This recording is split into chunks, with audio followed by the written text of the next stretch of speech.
Fala galera, tudo bem com vocês? Galera, que calor é esse? Agora 30 graus e meio, 15 para 5. Sensação térmica hoje absurda. Chega a ser desumano isso, né galera? Mas o que será que isso acarreta para o nosso voo? Vocês lembram, um tempo atrás eu fiz um vídeo falando sobre o frio, né? Sobre o problema de voar no frio, possível congelamento do radiador não, burro, do carburador e as consequências disso para o nosso voo, né? E esse calorzão, o que será que afeta o nosso voo? O mês de janeiro chega ao fim com temperaturas acima da média em praticamente todo o centro-sul do Brasil. É galera, esse calor desanima, né? Dá pra fazer nada, dá vontade de fazer nada. Esse calor, sei lá, só indo pra uma praia, indo pra uma montanha com neve. Se fosse fácil assim, hein galera? Bora! Vamos desanimar não, galera, vamos desanimar. Vamos ver o que esse calorzão todo interfere no nosso voo, interfere na nossa atividade aérea. E eu tenho certeza que uma das coisas vocês já estão pensando aí. As famosas chuvas de verão. Invariavelmente lá para 4, 5, 6 horas da tarde o céu começa a encher de caroço, encher de CB e aí logo depois começa a desaguar, né? Depois daquele dia bem quente, bem abafado, vem aquela chuva bem forte, né? Causando diversos transtornos, não só para a aviação, mas para todas as cidades aí, para toda a população no geral, mas atrapalha bastante a aviação. Vocês viram aí alguns dias atrás no Campo de Marte, teve aí uma tempestade com rajadas de mais de 52 nós, com mais TS, mais GR, mais RA, ou seja, tudo que tem direito, granizo, enfim galera, até alguns hangares aí foram danificados por conta da severidade da chuva. E, obviamente, não precisa nem ser muito especialista em aviação para saber que isso impacta diretamente no nosso voo, né? Mas não é só sobre isso que eu queria falar com vocês nesse vídeo não, galera. O que mais que esse calorzão todo interfere no nosso voo? Vamos falar um pouquinho de performance da aeronave? E para falar um pouquinho de performance da aeronave, eu estou aqui com o manual, uma das páginas do manual do Cessna 152. Nesse vídeo eu vou usar o exemplo do Cessna 152, aeronave que eu estou mais acostumado, mas galera, seção de performance da aeronave existe em todos os manuais. Todos os manuais de aeronave existe a seção de performance da aeronave. Seja o Cessna 152, Paulistinha, Aeroboeiro, até o Airbus 380, tem lá toda uma seção de performance da aeronave. E um dos fatores contribuintes aí diretamente ligados na performance da aeronave é exatamente a temperatura. Se vocês fuçarem aí na seção de performance do manual da aeronave de vocês ou de qualquer aeronave que vocês tiverem curiosidade, vocês vão ver que em diversas tabelas, em diversos gráficos, uma das variáveis mais importantes é a temperatura. E para exemplificar para vocês, eu estou aqui com essa tabela, a tabela de take-off distance do Cessna 152, mas vocês vão ver que o princípio de funcionamento se aplica aí a diversas aeronaves, tá? Que tem o que? A variável, como que a distância de decolagem varia de acordo com a temperatura. Essa tabela começa dando pra gente aí algumas condições nas quais essa tabela se aplica. Então a gente tem aí condições com flap 10, full throttle prior to brake release, ou seja, manete a fundo aí antes da gente liberar os freios, paved level dry runway, ou seja, uma pista pavimentada, nivelada, sem aclive ou declive e seca. E por último, zero wind, ou seja, sem vento, zero vento, né? Enfim, galera, tem algumas outras notas aqui, algumas outras observações. A primeira dessas notas diz que está sendo utilizada a técnica de decolagem em pista curta, Short Field Technique as specified in Section 4. Para quem não viu o meu vídeo sobre decolagem curta, vídeo bem antigo, tá aqui no cardzinho para vocês e dá algumas outras informações aqui sobre vento, sobre pista de grama, o que a gente tem que considerar, o que a gente tem que aplicar a mais ou a menos, mas para facilitar o exemplo aqui, vamos considerar uma pista pavimentada, nivelada e zero de vento, beleza? Vamos lá, galera. Primeira coluna da tabela já dá pra gente o weight em libras, 1670, ou seja, o peso máximo de decolagem do Cessna 152, 1670 libras ou 757 quilos. E aí na coluna do lado ele já dá as velocidades de decolagem. Então no peso máximo, a velocidade a rotate ou a lift off, ele dá pra gente como 50 nós e com 50 pés acima do solo estaríamos a 54 nós. Ou seja, vamos sair do chão com 50 nós, aproveitar o ground effect e vamos subir com 54 nós. E aí a gente entra na parte das variáveis da nossa tabela. A tabela em si praticamente começa aqui, que a gente tem na primeira coluna Pressure Altitudes, ou seja, a altitude e pressão da qual a gente vai fazer a nossa decolagem. Para facilitar aqui no vídeo também, vamos considerar que a gente está em condições ISA, pelo menos de pressão, então vamos considerar que a gente está com 1013, a altitude e pressão vai bater com a nossa altitude indicada e vamos usar o exemplo de Jundiaí. Então Jundiaí está a 2.484 pés de elevação, vamos considerar essa como nossa altitude e pressão. Na tabela a gente tem 2.000 e 3.000. Vamos ser um pouco mais conservador e vamos considerar os 3.000. E aí a gente entra na parte das temperaturas, né? Cada coluna correspondente a uma temperatura, a uma faixa de temperatura. Então, usando aí o exemplo de Jundiaí, eu me lembro muito vagamente no inverno que Jundiaí fazia algo em torno de 6 graus, bem cedinho pela manhã, durante o dia subia aí até os 12 graus e depois no final da tarde já voltava aí para os seus 6 graus. Mas enfim, vamos pegar aqui na nossa tabela a coluna de 10 graus, deixar aí entre os 6 e 11 graus naquele dia mais frio do inverno. Então, com 10 graus de temperatura, com uma altitude de pressão de 3.000 pés, a gente tem uma distância de rolagem até a gente começar a nossa subida de 925 pés, o equivalente a 281,9 metros, 282 metros. E para a gente estar a 50 pés acima da pista, daqueles 54 nós que ele falou para a gente lá no começo da tabela, nós percorreríamos 1.730 pés, que é o equivalente a 527,2 metros. E agora vamos pegar o limite extremo da tabela, galera, 40 graus Celsius. E não vem me falar que é muito não, porque a gente tem tido dias aí que estão passando dos 40 graus, galera. Dá uma olhada no termômetro do Lima Falima que eu filmei no último fim de semana depois que ele chegou no voo. Passando dos 50 graus, galera. E a nossa tabela aqui só vai até 40. Claro, daria para eu fazer a progressão aritmética aqui, pá e tal, e ver qual que seria a coluna de 50 graus, mas eu não sou matemático para fazer isso. Vamos utilizar a coluna dos 40 graus. Beleza? Nos mesmos 3.000 pés de altitude e pressão, a gente tem uma distância de decolagem de 1.165 pés, o equivalente a 355 metros. Isso são 73 metros a mais do que os 282 metros que a gente demoraria para decolar numa temperatura de 10 graus Celsius. Pode não parecer muito, galera, mas 73 metros são quase 100 metros, é um prédio de 20 e poucos andares. A mais que vocês vão correr de pista para conseguir tirar o avião do chão. E calma, que vai ficar pior ainda. Distância total para superar um obstáculo a 50 pés. Ou seja, qual a distância que a gente demoraria para atingir 50 pés? 2.185 pés.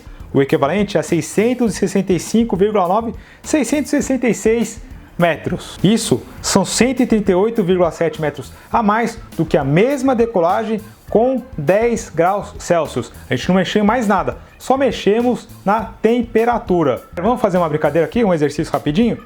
Então vamos pegar aqui uma decolagem nos extremos da tabela. Uma decolagem ao nível do mar com 0 graus Celsius. Até a gente começar a nossa corrida de decolagem e até atingirmos 50 pés de altura, nós percorreríamos 1.190 pés. Uma mesma decolagem na mesma aeronave, só que estando a 40 graus Celsius e 8.000 pés, nós percorreríamos 4.195 pés. Ou seja, a gente percorreria o equivalente a 915 metros a mais, com a mesma aeronave, com o mesmo motor, 915 metros a mais, quase 1 km a mais, para atingir os mesmos 50 pés de altura. Tá vendo como isso aqui é importante, galera? Imagina aquele cara que está acostumado a operar só numa pistinha no nível médio do mar, aqueles dias friozinhos e tal, e de repente o cara muda para uma cidade que é mais quente, ou começa a operar para um patrão diferente, uma cidade mais quente, o cara não estava acostumado a fazer cálculo de performance, o cara pode ser pego de surpresa um dia que está já mais quente. Eu nem estou falando de pressão aqui, galera. Se a pressão estiver mais baixa, isso aqui muda também, ó, a altitude de pressão muda. Enfim, galera, já é um outro carro que vai ficar um pouquinho mais complicado. Vou mostrar para vocês daqui a pouquinho como que funciona. E, claro, não posso terminar um vídeo falando sobre performance de aeronaves sem falar sobre altitude e densidade, né, galera? Mas que raios que é altitude e densidade? Vou tentar explicar para vocês de um jeito um pouco mais simples. A altitude e densidade é a altitude que o avião pensa que ele está, corrigida para as condições atmosféricas daquele momento. Ficou confuso? Calma. Sabe quando você abre um aplicativo de tempo aí no seu celular, ou quando você vê alguém falando na TV, temperatura no momento é de 32 graus com sensação térmica de 40 graus? Altitude e densidade seria essa sensação térmica. Está uma temperatura, mas a sensação térmica é outra. Altitude e densidade é isso. O avião está numa altitude, mas ele tem a sensação de que ele está em outra altitude. Ou seja, ele vai se comportar como se ele estivesse em outra altitude. Deu para entender? Ficou mais fácil? Então, por mais que o avião esteja a 2.400 pés, por exemplo, no caso aí em Jundiaí, 2.500 pés, arredondando para cima, né, para ser mais conservador, dependendo da temperatura, pode ser que ele pense que ele seja 3, 4, 5 mil pés. Pois é, esse cálculo, para quem não sabe, é feito no computador de voo, esse bicho feio que está aqui atrás, que a gente usa só para passar na banca da ANAC. Depois que a gente passa na banca da ANAC, a gente tem os recursos de smartphone, tablet, todas essas coisas facilitam bastante para a gente, tá, galera? Então, eu vou utilizar aqui um site muito bacana, um site chamado Luiz Monteiro. Vou deixar o link desse site aqui embaixo para vocês verem, tá, galera? Tem bastante coisa legal, vocês podem fuçar. Para quem está fazendo IFR, esse site é muito bacana, top, você consegue simular VOR, ADF, enfim, galera, bem bacana, bem legal. E aqui a gente tem todos os cálculos que a gente teria no nosso computador de voo, o E6 Bravo. E aí vamos vir aqui, galera, para a parte de altitude e densidade, só para vocês entenderem. Então, a pressão, altitude, novamente, sem considerar variação de pressão, digamos que a nossa altitude seja, vamos colocar 2.500 pés, só para arredondar, 2.000, não, calma, 2.500 pés de altitude e pressão, e digamos que a nossa temperatura seja de 40 graus, vou colocar 40 graus, vamos ver qual vai ser a nossa altitude e densidade, 5.837 pés. O avião vai pensar que ele está a 5.837 pés. Vai pensar não, vai se comportar como se ele estivesse a 5.837 pés.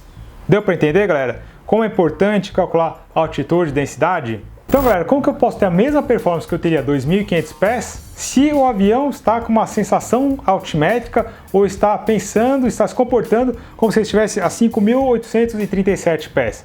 Ele está decolando uma pista que é mais alta do que a pista mais alta do Brasil, que era a pista de Monte Verde, né, que aí é perto dos seus 5.100 pés. A pista de Monte Verde não está mais homologada, nem sei qual que é a pista mais alta do Brasil hoje, quem souber deixa nos comentários aí. Mas enfim, era a pista de Monte Verde com 5.100 e poucos pés. Então, a gente decolando uma elevação abaixo disso, a altitude e densidade vai ser mais do que isso. Dá para entender, galera, como é importante calcular a performance da aeronave? E aí, galera, só para aproveitar que estou aqui com o iPad e estou gravando a tela, tem esse outro aplicativo aqui que é um aplicativo de performance, só que agora é do Cessna 172, mas é só para a gente brincar um pouquinho aqui, galera. Então eu estou aqui, coloquei uma configuração básica aí, deu 1.042 kg, quase o peso máximo de decolagem do Cessna 172 Mike.